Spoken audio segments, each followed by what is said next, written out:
Hi everyone, welcome to another episode of Sunday Speaks. I, as always, am Cheyenne Severin, and today I'm here with. Carmen Ledesma. Hi Carmen. Just as like a general overview before we start, do you want to tell me a bit about your recovery story before we go into where you work and everything? Sure, absolutely. Like I said, my name is Carmen Ledesma, and I am a person in long-term recovery. What can I say? I grew up in a, 2.5 family, brothers, sisters, everything appeared and looked normal.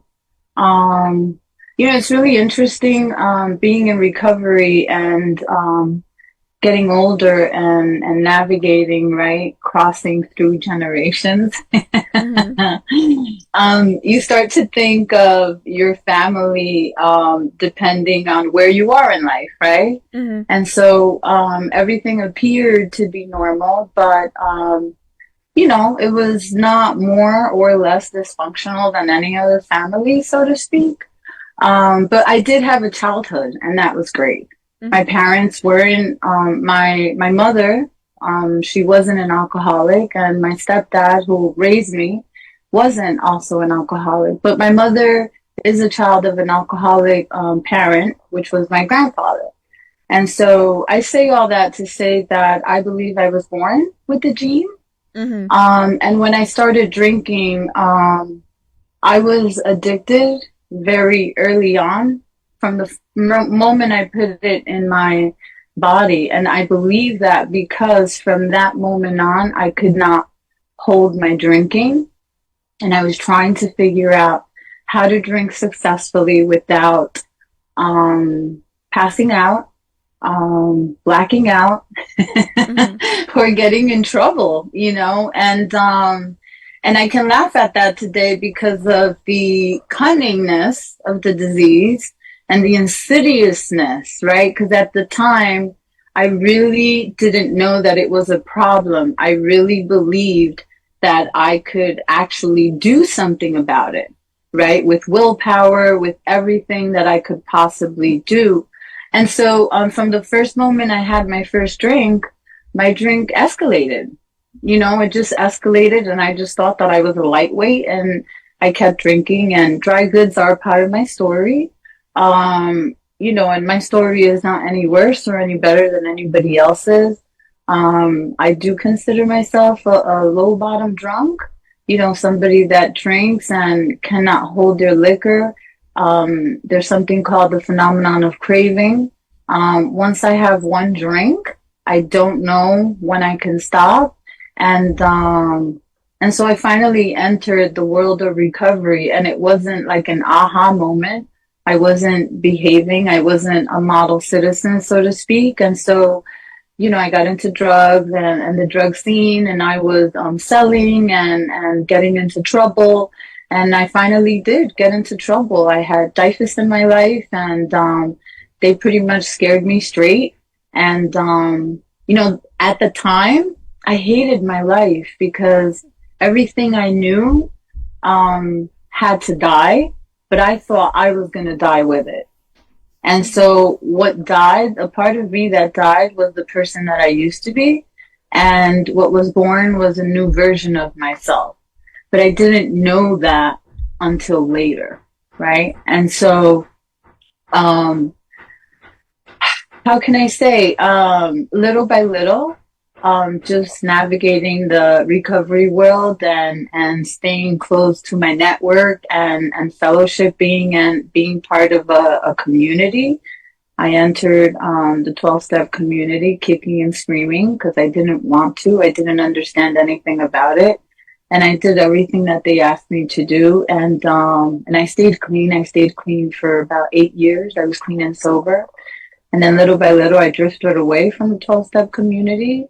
And something happened. There's like a mental shift where, you have this freedom, and recovery is no longer at the forefront because I'm no longer in that community, right? And Yeah. so I'm left to my own devices, and I am a human being.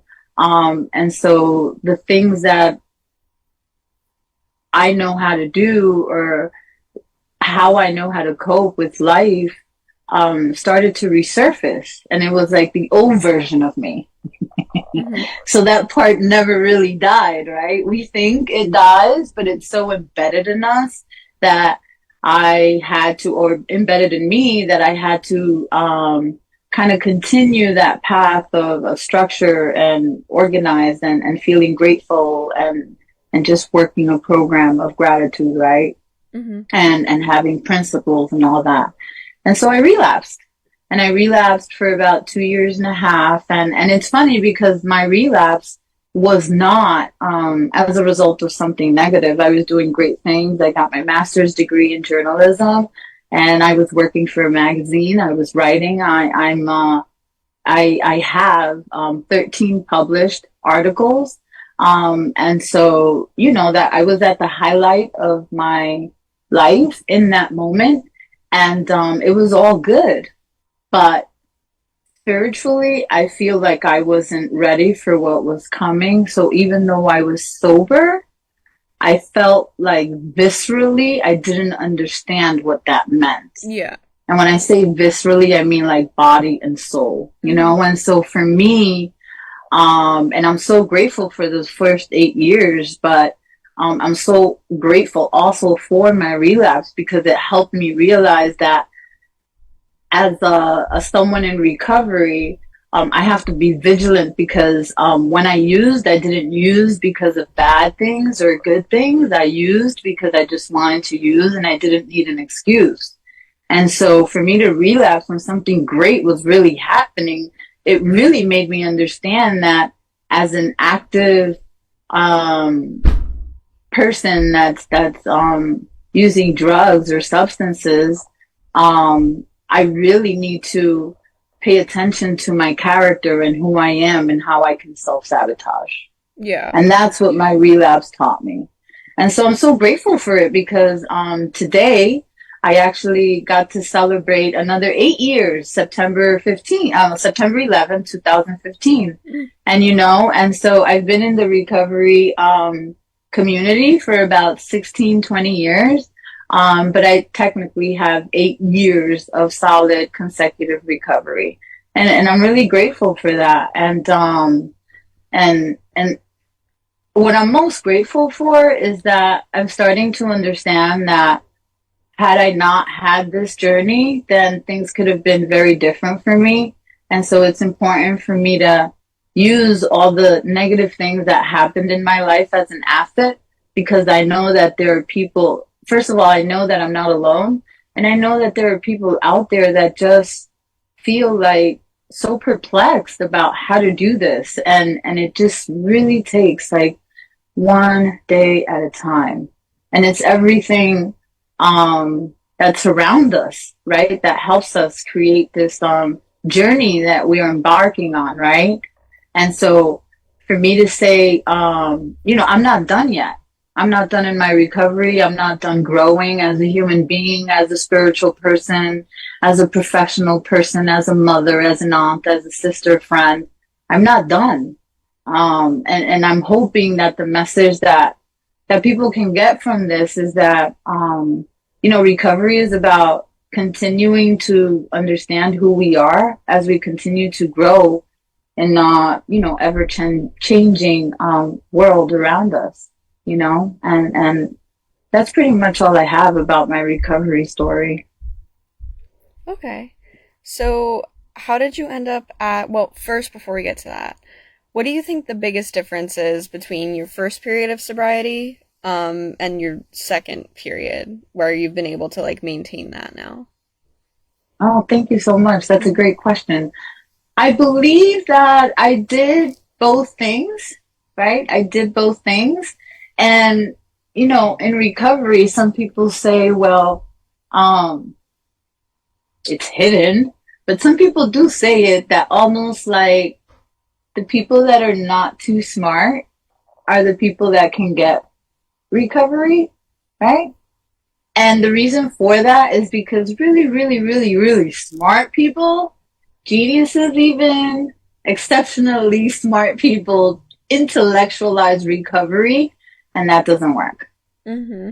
And I'm not one of those really, really smart Hmm. people or geniuses, but I did intellectualize recovery. I felt like I was smart enough to understand the English language well enough to understand that I could um, act as if, and that didn't work for me. That's what I think it was. In the right environment, and it's funny, even though I didn't want to do it, in the right environment, I was really ready. I acclimated. I morphed myself into recovery. I acted as if I was a productive member of society and I was doing everything that I needed to do to stay clean. Um, and I felt like I felt it in my heart, but I don't know if I felt it, viscerally, like entirely. Hmm. I think that's the hugest difference. Okay. Yeah. So, moving a bit forward in your story then, how did you end up at Bergen Newbridge? Bergen Newbridge. Bergen Newbridge. I was working for the STAR program at the Center for Alcohol and Drug Resources. And I was working for them. I worked for them for about 2 years. And I was working in the hospital at Bergen Newbridge because we were stationed in the hospital. And I really liked the hospital environment. And so I just jumped ship and I spoke with Michael Paolo, my boss, and I asked him, if there was an opportunity, and he said he'd keep me posted. And when the opportunity came, he offered it to me, and there I was. So at Bergen Newbridge, I've been there for about 2.5 years, so to speak. I started, what was it, July 12th of 2021. And I love working there. It's been a really great experience with the different departments. My job is not very how do you say that? Like it's not something that I do every day, the same thing every single day. It's not at all. And that makes it fun for me because I'm kind of like that person. I don't know what that means. Maybe I like chaos or maybe I like being in different departments, but I really love it. I like working in the recovery center because I do get to, um, help people and guide them through the community resources that we have with, the community partners that we work with. And so, it's really a huge job for us at the recovery center. We have a lot of patients or members. We call the IOP patients our members when they sign up for the recovery center. And we provide a lot of referral services from social services to, housing or supportive housing.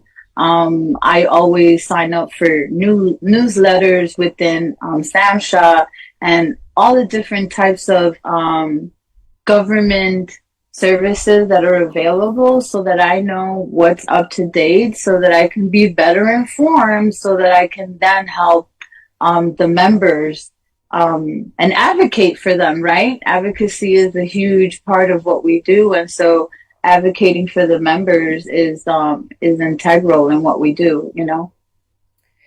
Yeah. Do you still do anything with journalism? So not right yet, but I am working on that. I have some ideas coming up in terms of starting my blog up again. I had it up for a very, very long time. It's part of my portfolio. But as much as I love the recovery world, I want to incorporate recovery and my writing in some capacity.